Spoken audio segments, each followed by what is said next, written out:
இந்த பதிவில் நம்ம முத்து வடுகநாதரை பற்றி பார்க்க போகிறோம். முத்து வடுகநாதர் அப்படின்றவர் யார் அப்படின்னு பார்த்தீங்கன்னா, சிவகங்கை பகுதியுடைய மன்னர் முத்து வடுகநாதருங்க. திறமையா சிவகங்கையை நிர்வாகம் பண்றதுல ஒரு சிறந்த வீரர் அப்படின்னே சொல்லலாம். இந்த முத்து வடுகநாதர் ராமநாதபுரத்தில் இருக்கிற செல்லமுத்து விஜய ரகுநாத சேதுபதியுடைய மகளான வேலு நாச்சியாரை திருமணம் பண்ணிக்கிறாருங்க. ஸோ அதுக்கு அடுத்தபடியா இந்த முத்து வடுகநாதர் என்ன பண்றாரு அப்படின்னு பார்த்தீங்கன்னா, சிவகங்கை பகுதியை கண்ணியமாகவும் கட்டுக்கோப்பாகவும் காப்பாற்றிக்கிட்டு வர்றார் தன்னுடைய சாம்ராஜ்யத்தில். அப்போ என்ன நடக்குது அப்படின்னு பார்த்தீங்கன்னா, ஆங்கிலேயர்கள் சிவகங்கை எங்களுடைய கட்டுப்பாட்டு கீழே இருக்கு. அதாவது கொங்கு பகுதிகளான கரூர், சேலம், திண்டுக்கல், கோயம்புத்தூர் எல்லா பகுதிகளும் எங்க கட்டுப்பாட்டில் இருக்கு. சிவகங்கை எங்க கட்டுப்பாட்டில் இருக்கு. ஆனா நீங்க டச்சுக்காரர்கிட்ட வணிக ஒப்பந்தத்துல ஈடுபட்டிருக்கிறீங்க. உடனடியாக அந்த வணிக ஒப்பந்தத்தை கேன்சல் பண்ணிட்டு எனக்கு சப்போர்ட் பண்ணுங்க அப்படின்னு சொல்லி ஆங்கிலேயர்கள் மிரட்டுறாங்க. இதனால முத்து வடுகநாதர் என்ன பண்றாரு அப்படின்னு பாத்தீங்கன்னா, உங்களுக்கு சப்போர்ட் பண்ண முடியாது, ஓராண்டு கழிச்சு தான் நான் உங்களுக்கு சப்போர்ட் பண்ணுவேன்னு சொல்றாரு.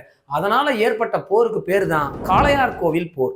அப்ப இந்த காளையார் கோவில் போர் பாத்தீங்கன்னா 1772 நடைபெற போகுது. இந்த நடைபெறதுக்கு முன்னாடி என்ன நடக்குதுன்னு பார்ப்போம். அப்ப இந்த ஆங்கிலேயருக்கு நம்ம சப்போர்ட் பண்ணாதனால நம்ம எப்ப வேணாலும் நம்ம படைகளை எடுத்துட்டு ஆங்கிலேயர்கள் நம்மளை தாக்க ரெடியா இருப்பாங்க.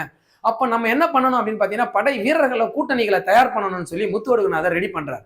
அந்த நேரத்தில் தான் முத்து வடுகநாதர் ஒரு நாள் என்ன பண்றாருன்னா, சிவகங்கையில் இருக்கிற சூரன் கோட்டைக்கு போறாரு. அந்த சூரன் கோட்டை வழியா அப்படி நடந்துதான் போறாப்ல.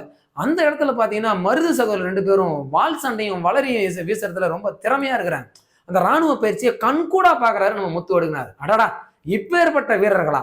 என்னடா இது, சூரன் கோட்டையில அவன் வால் வீச்சிலையும் திறமையா இருக்கிறான், வளரிலையும் திறமையா இருக்கிறான், இந்த 2 பேரையும் நம்மளுடைய படைத்தளபதியா மாத்திக்கணும் அப்படின்னு சொல்லி ஆசைப்படுறாரு நம்ம முத்து வடுகநாதர்.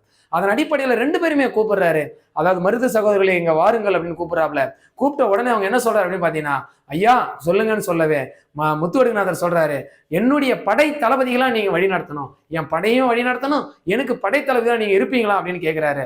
உடனடியா மருது சகோதரர்கள் சொல்றாங்க, உங்களை வழி நடத்துவோம், உங்களுக்கு படை தளபதிகளாம் நாங்க செயலாற்றுவோம் அப்படின்னு சொல்றாங்க.